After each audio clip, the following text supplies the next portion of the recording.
Et dès le début de l'épidémie, Monaco Info s'est mobilisé pour que vous soyez les premiers informés sur l'actualité en principauté en pleine crise sanitaire. Le 18 mars 2020, nous bousculions notre grille de programme pour lancer Monaco face au Covid-19, une émission incarnée par Yann-Anthony Noguès qui débutait chaque numéro par cette même phrase « Moins il y en aura, mieux ce sera ». Bonsoir Yann-Anthony. Bonsoir Émilie Rousseau. Vous avez été un rendez-vous quotidien pour les téléspectateurs de Monaco Info qui vous retrouvez chaque soir sur notre antenne dans une nouvelle formule de JT où le numérique a été un grand soutien. Vous l'aviez dit d'ailleurs, lutter contre la Covid-19 ne doit pas nous empêcher de faire circuler l'information. Effectivement, en fait, dans le cadre d'une discussion avec Geneviève Berthy, la directrice de la communication, eh bien, on a imaginé ce nouveau format pour Monaco Info, donc basé sur des Skype ou du Zoom, mais pour permettre de garder un lien avec la communauté monégasque, parce que eh bien, les gens ici à Monaco se retrouvaient enfermés chez eux, il fallait qu'ils puissent savoir ce qui se passait dans la vie du pays, il fallait pouvoir interroger les responsables publics, les acteurs sur le terrain et puis aussi donner la parole aux gens chez eux, ce qui fait que grâce au réseau Malizia sur Facebook, on a pu voir des enfants chanter et voir les activités des gens. Ça a été une aventure collective assez fantastique. 47 émissions ont été réalisées, c'est plus de 100 invités, 100 témoins de cette crise reçue sur notre antenne.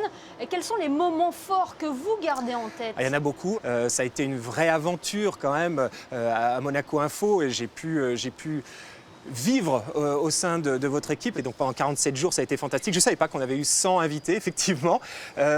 Parmi celles qui me marquent, évidemment le fait de pouvoir parler avec le souverain quand il était en quarantaine, au moment où il avait été atteint par le Covid lui-même, et il nous avait dit que ça allait bien.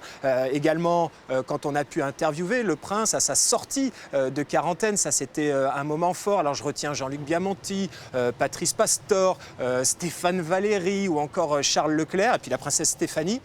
Mais j'ai envie de vous dire, ce qui m'a le plus marqué, Émilie, c'était la battle des immeubles. Parce que là, voilà, on a vraiment vu le Monaco que nous connaissons, mais que le monde extérieur ne connaît pas très bien, parce que ce n'est pas comme ça qu'on voit Monaco d'habitude. Et là, on a vu ce Monaco populaire, ce Monaco bienveillant, ce Monaco solidaire. Et c'était un vrai moment de récréation tous les soirs quand les quartiers de Monaco se mettaient au balcon et criaient, faisaient du bruit et faisaient teinter leurs casseroles. Yann-Anthony, vous êtes toujours présent sur Monaco Info. Vous présentez 19h dimanche. C'est un magazine de société, c'est ça hein? Oui, après Monaco face au Covid-19, on avait fait une série d'émissions intitulée La Vigie. Et maintenant, tous les dimanches soirs, on donne rendez-vous à la communauté monégasque pour 19h dimanche. C'est un magazine de grands reportages où on aborde tous les thèmes de société. En fait, ça peut être aussi bien les jeux vidéo, on regarde ce qui se passe à travers le monde et on regarde ce qui se fait à Monaco. Parce que Shibuya Productions, par exemple, avec Cédric Biscay, c'est une toute petite boîte, mais qui rayonne à travers le monde et qui parfois, au nez, à la barbe de Sony ou de Microsoft, arrive à décrocher des exclusivités. Donc c'est fantastique. On va s'intéresser, par exemple, à des sujets tels que les aiguillères du ciel et on va donner la parole au contrôleur aérien de l'héliport. Et puis là, par exemple, ce week-end, on s'intéresse au jardin, au magnifique jardin de la Côte d'Azur et aussi au jardin de la Principauté. La Vigie, 19h dimanche, est-ce que vous avez d'autres projets en tête? Alors, on a toujours beaucoup de projets en tête, Émilie.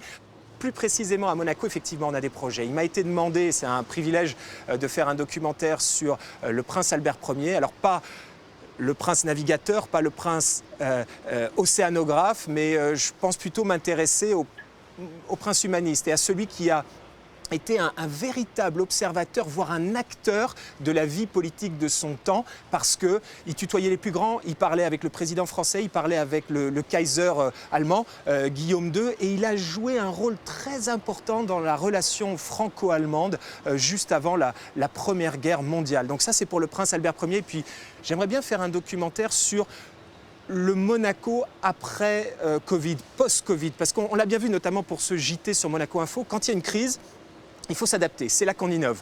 Eh bien, de manière générale, là, Monaco va devoir s'adapter, va devoir innover. Des milliers de milliards d'euros vont être injectés partout sur la planète. On rentre dans un monde nouveau.